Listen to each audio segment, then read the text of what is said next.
Blood stained the marble floors of the Fontana estate, but the true betrayal was just beginning.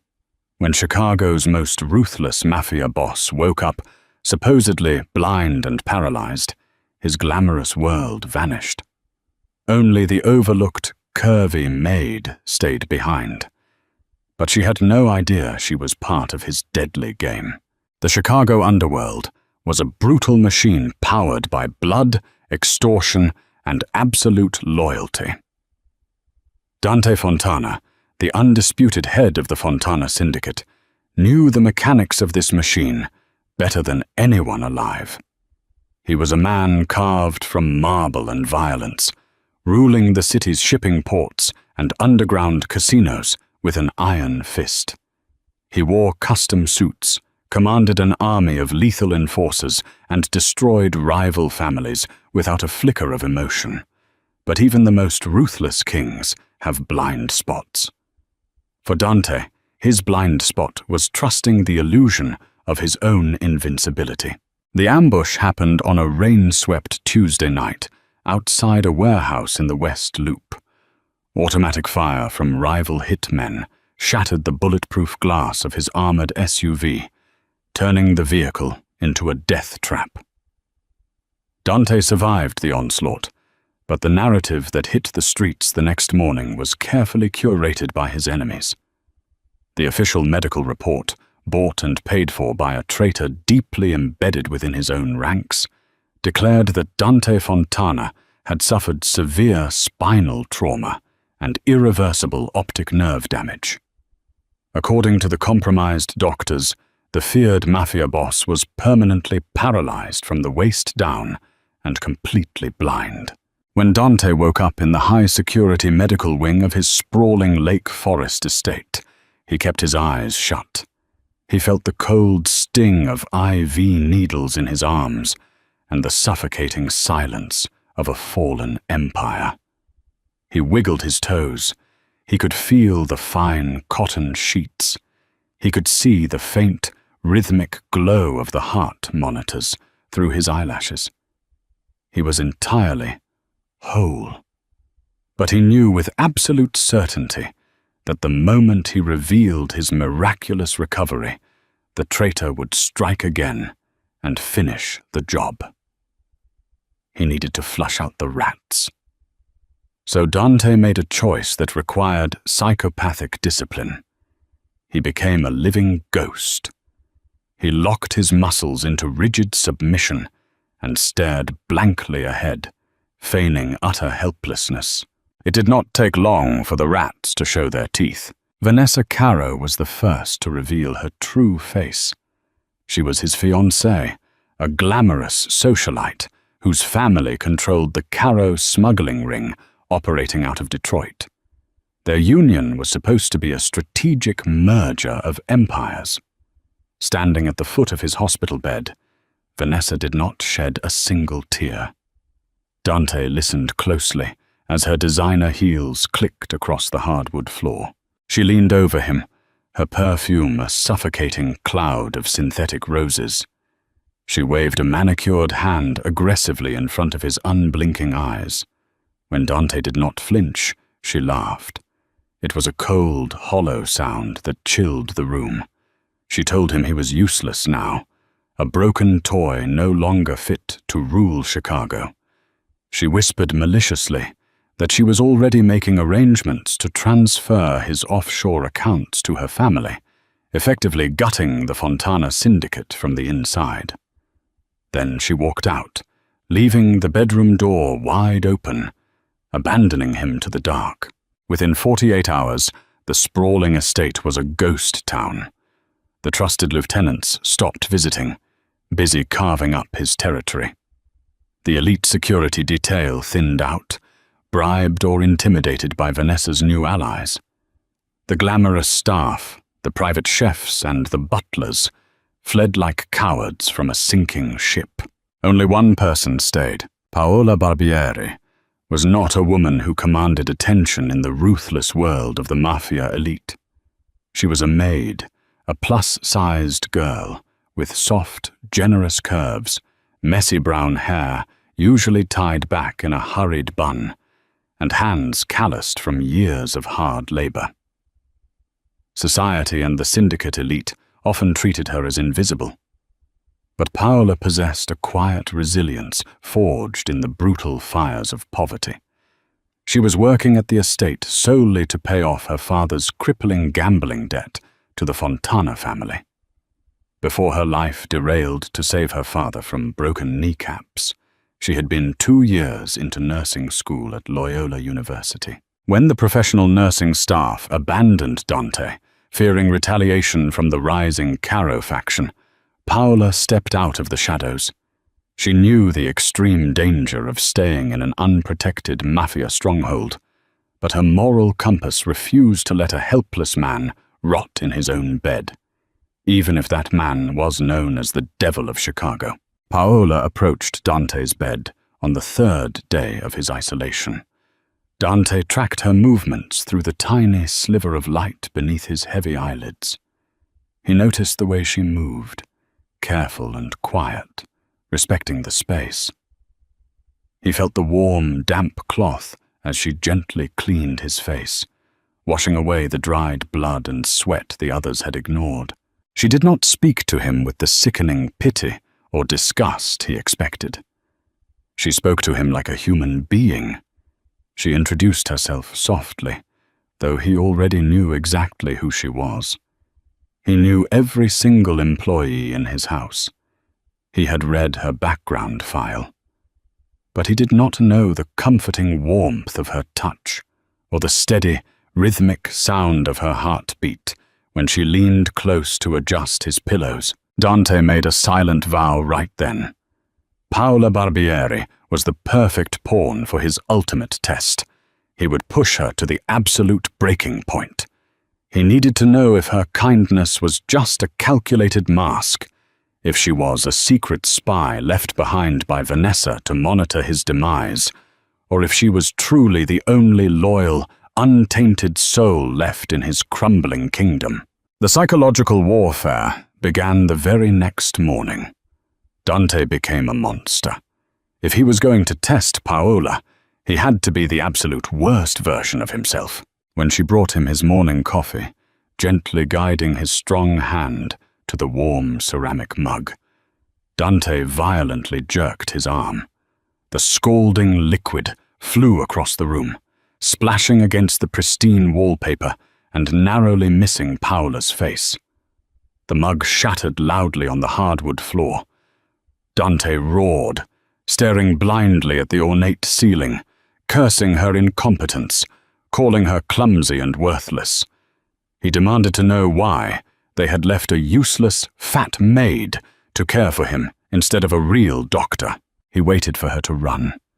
He waited for the tears, the slamming door, the inevitable resignation. Instead, he heard a heavy sigh, then the rustle of fabric as Paola knelt on the floor.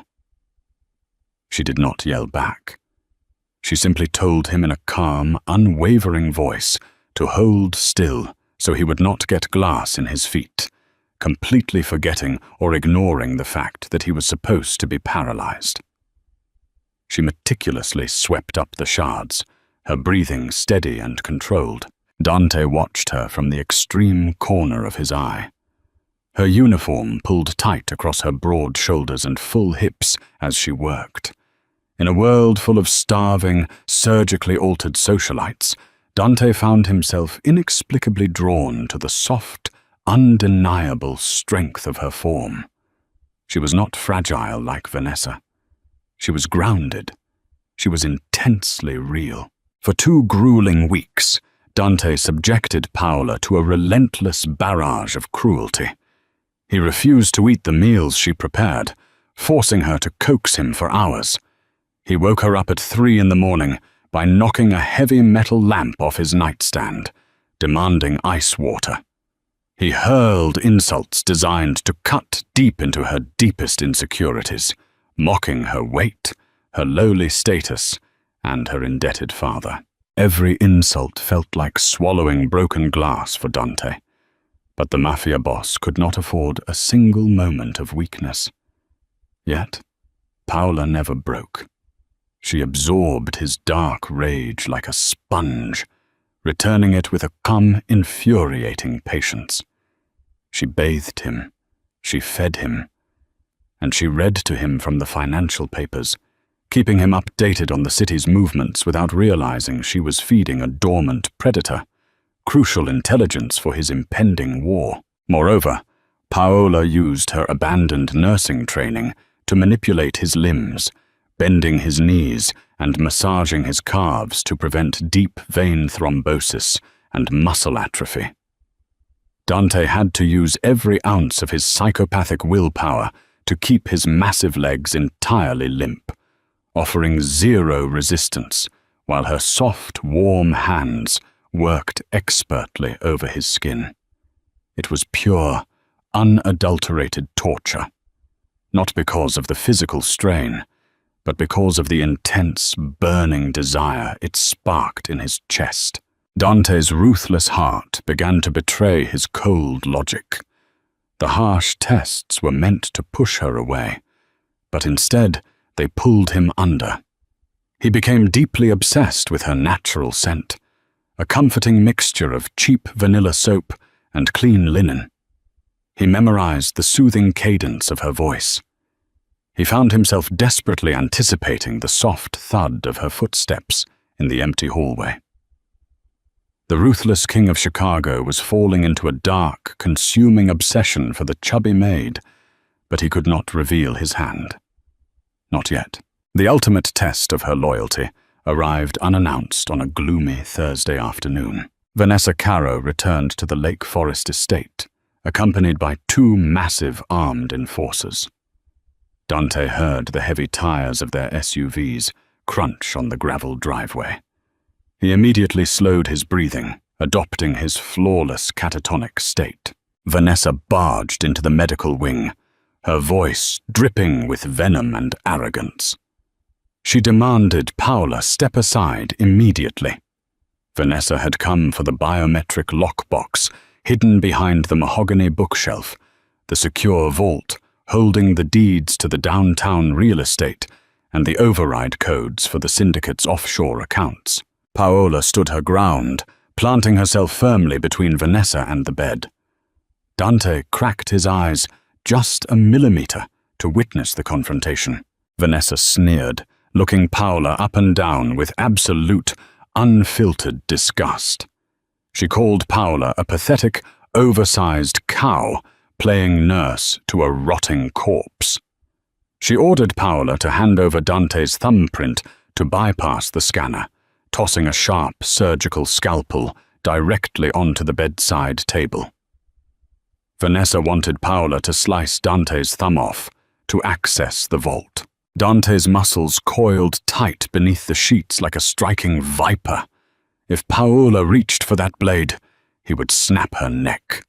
If Vanessa's men moved in on her, he would spring from the bed and slaughter them all with his bare hands, blowing his cover and accelerating the syndicate war.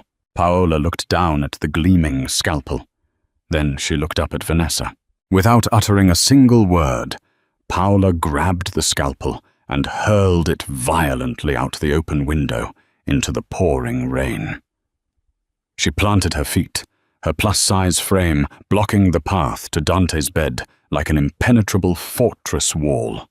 She told Vanessa in a voice made of pure iron that over her dead body would anyone touch a single hair on his head. Vanessa's face twisted in ugly fury. She stepped forward and delivered a vicious, open-handed slap across Paola's face. The sharp crack echoed like a gunshot through the silent room. Paola's head snapped to the side, a bright red handprint instantly blooming on her pale cheek. Dante's blood turned to liquid fire. A murderous, possessive rage, darker and more violent than anything he had ever experienced in his entire life, clawed at his throat. He wanted to rip Vanessa apart.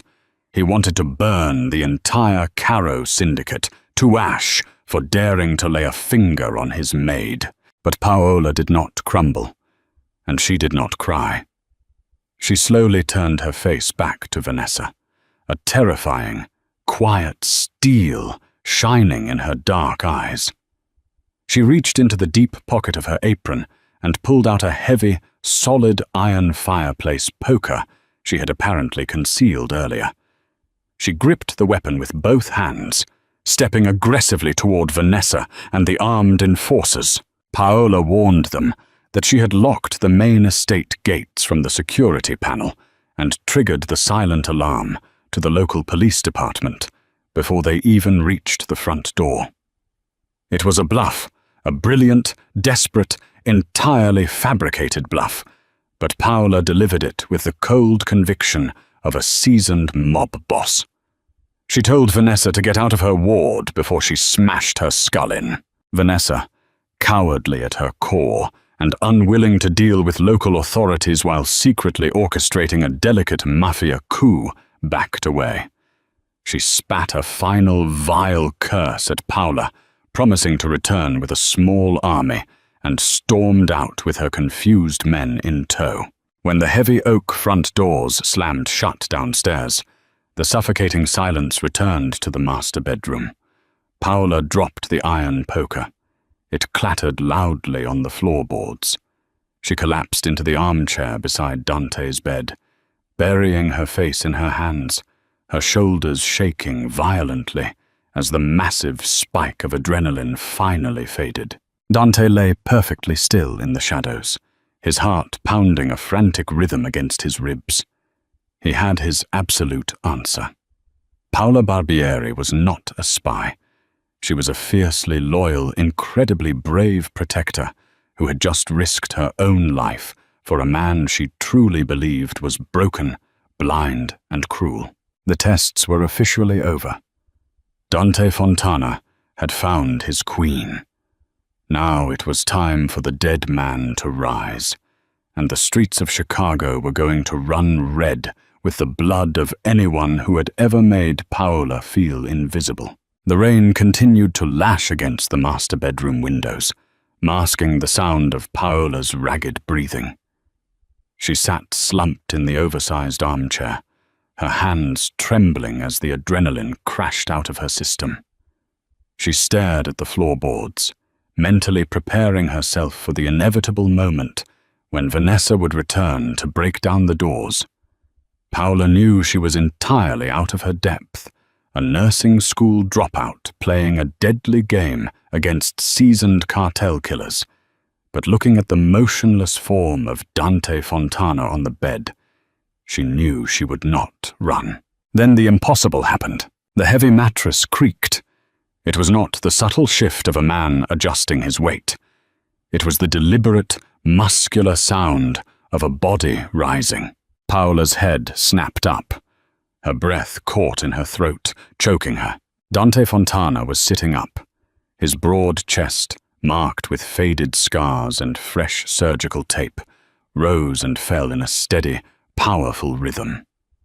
He reached up with the hands that were supposed to be dead, the hands she had massaged and washed for weeks, and calmly pulled the IV lines from his forearms. A few drops of blood beaded on his skin, but he did not flinch. He swung his massive legs over the edge of the mattress, his feet planted firmly on the hardwood floor. Paola pressed herself into the back of the armchair, her mind fracturing, trying to comprehend the sight. Dante stood up, rising to his full, terrifying height of 6'4". He did not stumble. He did not sway. He looked down at her, and for the first time in a month, his dark, piercing eyes locked directly onto hers. They were not milky or vacant. They were sharp, lethal, and burning with an intensity that made Paola feel entirely consumed. "You are not blind," Paola whispered, the words scraping against her dry throat. "You are not paralyzed." Dante closed the distance between them in 2 long strides. He moved like a predatory cat, entirely silent and devastatingly quick. He knelt in front of her chair, his massive frame boxing her in. He raised a large, calloused hand and hovered it just an inch from her face. Paola flinched, bracing for the same cruelty he had shown her for weeks. But his touch, when it landed, was incredibly gentle. His long fingers traced the angry red handprint Vanessa had left on her cheek. A dark, murderous shadow passed over Dante's face as he felt the heat of the bruise. "I had to know who the rats were," Dante said, his voice a deep, gravelly rumble that vibrated in Paola's chest. "I had to know who ordered the hit, and I had to see who would stay when the money and the power vanished. I played a dead man, Paola, and the entire city danced on my grave. My own fiancé sold me out to the Detroit syndicates. My lieutenants divided my ports." Paola stared at him, anger finally slicing through her shock. "You tortured me," she accused, her voice shaking with fresh betrayal. "You threw hot coffee. You mocked my family. You made me believe I was caring for a broken man. You used me." Dante did not deny it. He leaned closer, his scent of sandalwood and dark musk wrapping around her. "I tested you," he corrected quietly. "I pushed you into the dark to see if you would break. I surrounded you with monsters, and instead of running, you picked up a piece of iron and stood your ground to protect a man who had done nothing but treat you like garbage." He moved his thumb across her lower lip, his gaze dropping to her mouth before snapping back to her eyes. "You are the only real thing in my entire world, Paola. Everyone else is plastic and greed. They look at your curves, your softness, and they think you are weak. I look at you, and I see an absolute fortress. You bled for me today. You claimed me as yours when you stood in front of that door. Now I am claiming you as mine." Paola wanted to push him away, to tell him he was insane. But the magnetic pull of his obsession was intoxicating. He was the undisputed king of the Chicago underworld, and he was kneeling at her feet, looking at her like she was a goddess. Dante stood up, his demeanor shifting instantly from fiercely tender to calculating and cold. He walked to the mahogany bookshelf, the same one Vanessa had tried to breach. He pressed his thumb against the biometric scanner hidden beneath a hollowed-out Hemingway novel. A heavy click echoed through the room. The shelf swung open, revealing a steel-reinforced armory and a secure communications terminal. Dante pulled out a sleek, untraceable satellite phone and dialed a sequence of numbers. He put the phone to his ear, his eyes never leaving Paola. "Marcus," Dante said into the receiver. "The dead man is awake. Mobilize the loyalists. Lock down the city limits. Nobody flies out of O'Hare, and nobody crosses the state lines. I want the Caro Syndicate dismantled by midnight." Dante hung up and began pulling tactical gear from the vault. He strapped a custom holster over his broad shoulders and slid twin suppressed pistols into place. He turned back to Paola, his expression hardening into stone. "Your father's gambling debt to my family is erased," Dante told her, tossing a heavy encrypted keycard onto her lap. "Take that card. Go to the sub-basement. There is a secure panic room behind the wine cellar that not even Vanessa knows about. You lock yourself inside, and you do not open that door for anyone but me. Do you understand?" Paola gripped the keycard, her knuckles turning white. "What are you going to do?" Dante pulled a sleek black jacket over his holsters, transforming back into the ruthless Mafia Boss the city feared. "I am going to take out the trash," he said softly. "And then I am coming back for my queen." The Fontana high-rise in the heart of the Chicago Loop was a monument of glass and steel. On the top floor, in the sprawling executive boardroom overlooking the glittering city skyline, Vanessa Caro was celebrating her coronation. She sat at the head of the long mahogany table, a flute of vintage champagne in her hand, surrounded by the traitorous capos of the Fontana family and her own Detroit enforcers. Spread across the table were the transfer deeds for the shipping ports, the casino licenses, and the offshore accounts.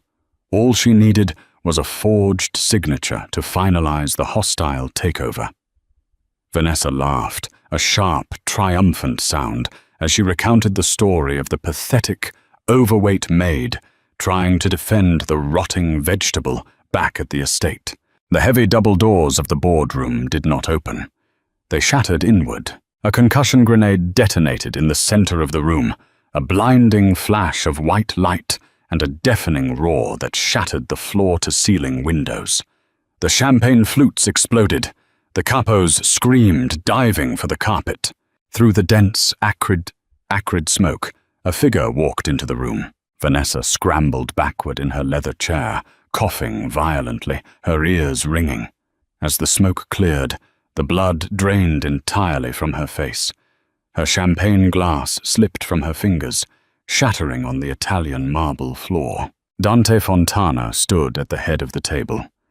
He was fully dressed in a midnight black suit, perfectly composed, and holding a suppressed tactical pistol.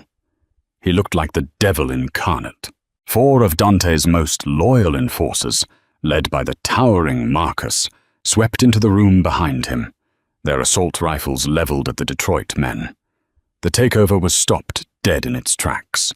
"You look like you have seen a ghost, Vanessa," Dante said, his voice carrying clearly over the moans of the disoriented traitors. Vanessa's mouth opened and closed like a suffocating fish. She looked at Dante's legs, expecting them to buckle, but he stood planted like an oak tree. "You are paralyzed," she whispered, pure terror leaking from her eyes. "The doctors said you were broken." "I bought the doctors after you paid them off," Dante replied smoothly. "A simple counter-bribe. It is amazing what people will believe when they are blinded by their own greed." Dante raised his pistol. He did not hesitate, and he did not monologue. He fired 2 precise, silenced shots. The 2 Detroit enforcers standing closest to Vanessa dropped to the floor, dead before they even registered the threat.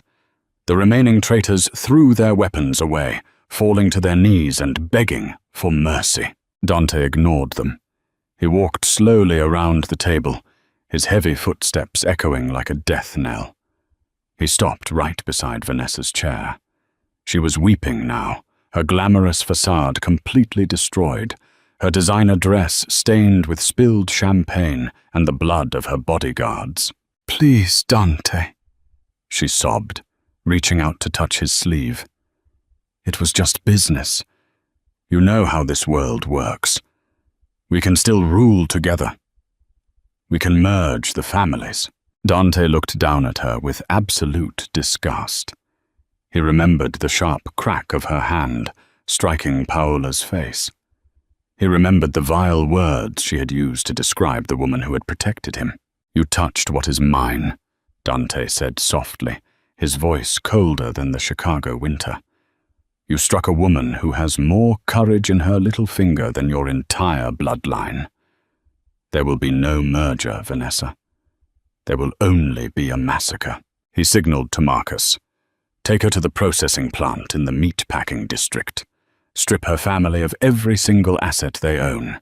Send the deeds to the Detroit bosses and tell them if they ever step foot in Chicago again, I will burn their city to the ground." As Marcus dragged the screaming, thrashing Vanessa out of the boardroom, Dante looked out at the city lights. His empire was secure. The rats were dead or captured. But the victory felt hollow in the sterile boardroom.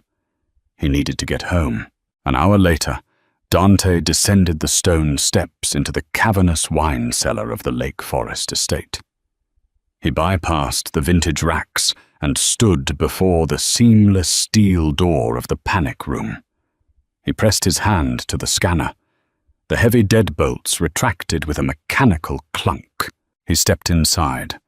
The bunker was stark, lit by emergency fluorescent lights. Paola was sitting on a metal cot in the corner, still wearing her slightly rumpled maid uniform. She looked up as he entered, her dark eyes wide and searching. Dante took off his suit jacket, tossing it onto a nearby chair. He unbuckled his holsters, letting the heavy weapons clatter onto the table. He wanted no barriers between them. He walked over to her and dropped to his knees on the cold concrete floor, resting his hands gently on her full, soft thighs. "It is done," he told her quietly. "The city is mine again. Vanessa is gone. She will never hurt you, and she will never insult you again." Paola looked down at him, her chest heaving. The man before her was a killer, a ruthless syndicate boss who had just orchestrated a violent purge. Yet he was looking at her with a raw, undeniable reverence. She reached out, her fingers trembling, and ran her hand through his thick, dark hair. Dante closed his eyes, leaning into her touch like a starving man. "I am just a maid, Dante," Paola whispered, a tear finally escaping her eye and rolling down her cheek. "I am a dropout with a mountain of debt. I do not belong in this world. Look at me. I do not fit in your mansions or your high society parties." Dante's eyes snapped open, fierce and protective. He grabbed her hands, kissing her knuckles, entirely unbothered by her calluses. "You are exactly where you belong. You belong by my side. Those high society women are starving ghosts. You are warm, you are real, and you possess a fire that kept me alive in the dark." He stood up, pulling Paola up with him.